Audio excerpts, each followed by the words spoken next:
Hello children, today's thought. To succeed in your mission, you must have a single-minded devotion to your goal. To succeed in your mission, you must have a single-minded devotion to your goal. With this beautiful thought, today I will start sixth chapter of Mass 2, that is circle. Sixth chapter, that is circle. So what is a circle? Circle is the set of all points in a given plane which are at a constant distance from a fixed point.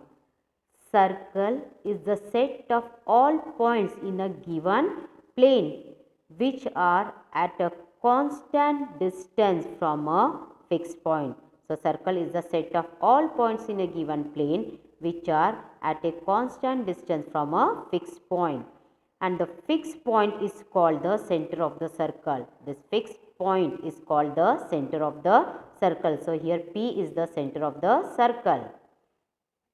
So, the fixed constant distance is called radius of the circle. The fixed constant distance is called radius of the circle. So, in the above figure, point P is the center and segment PA, segment PB, segment PC and segment PD are the radii. Here P is the center of the circle and segment PA, segment PB, segment PC and segment PD are radii of a circle.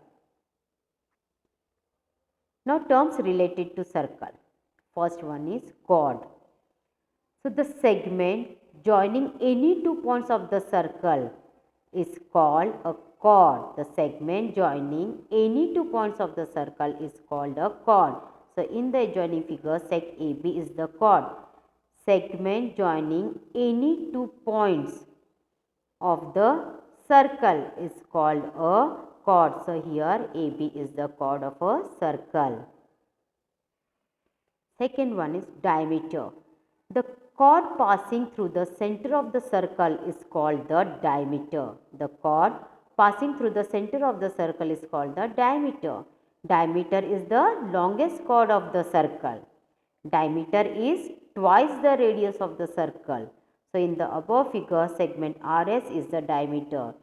Here, segment RS is the diameter. The chord passing through the center of the circle is called the diameter.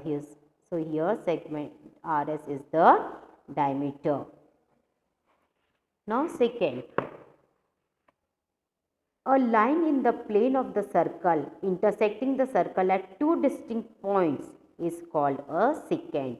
A line in the plane of the circle intersecting the circle at two distinct points is called a secant. So, secant always contains a chord. In the above figure, line PQ is a secant.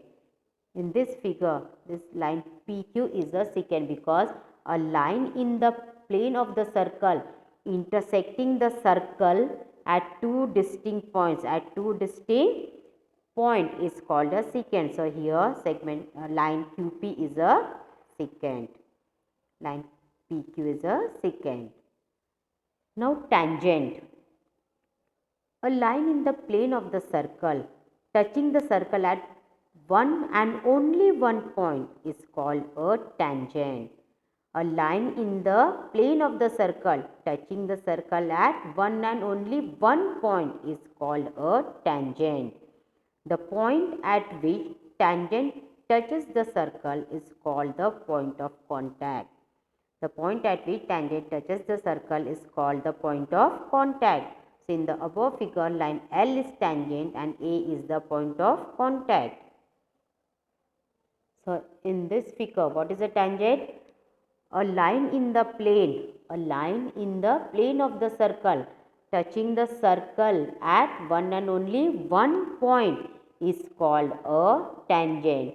So, in this figure, L is a tangent. L is a tangent and A is the point of contact and A is the point of contact.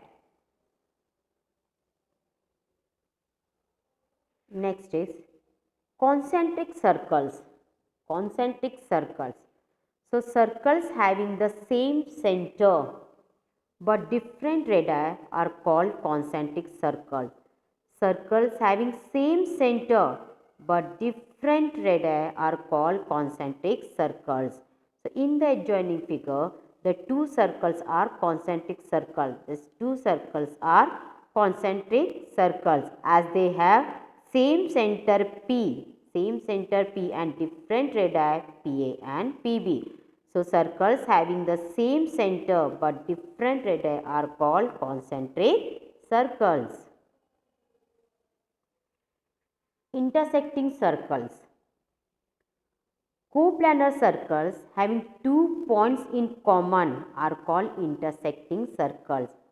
Coplanar circles having 2 points in common are called intersecting circles.